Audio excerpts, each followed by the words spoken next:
Telugu PMC ప్రేక్షకులకు స్వాగతం. Hi friends, మీరు గనక ఇప్పుడే మా ఛానల్కు వచ్చినట్లయితే మా ఛానల్ని సబ్స్క్రైబ్ చేసుకోండి. సబ్స్క్రైబ్ చేయడంతో పాటు పక్కనే ఉన్న బెల్ ఐకాన్ని క్లిక్ చేయండి. మా టీవీలో ప్రసారం అవుతున్న సీరియల్ నువ్వు నేను ప్రేమ స్టార్ట్ అయిన కొద్ది రోజులకే ప్రేక్షకులను బాగా ఆకట్టుకుంది ఈ సీరియల్.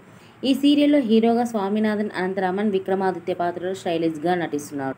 హీరోయిన్గా పవిత్ర నాయక్ పద్మావతి పాత్రలో చాలా చక్కగా నటిస్తుంది.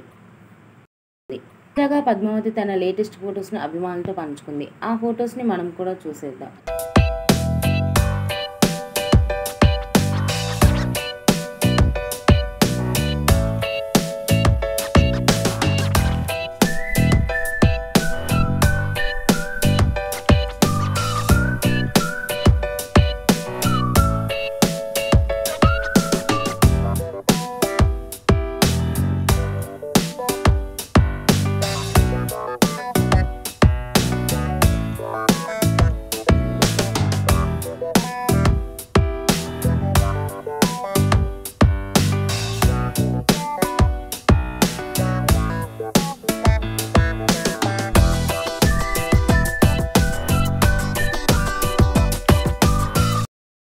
ఈ వీడియో మీకు నచ్చినట్లయితే లైక్ చేసి మరిన్ని టాలీవుడ్ లేటెస్ట్ అప్డేట్స్ మిస్ అవ్వకుండా చూడాలంటే తెలుగు పిఎంసి ఛానల్ను సబ్స్క్రైబ్ చేసుకొని పక్కనే ఉన్న బెల్ ఐకాన్ని క్లిక్ చేయండి.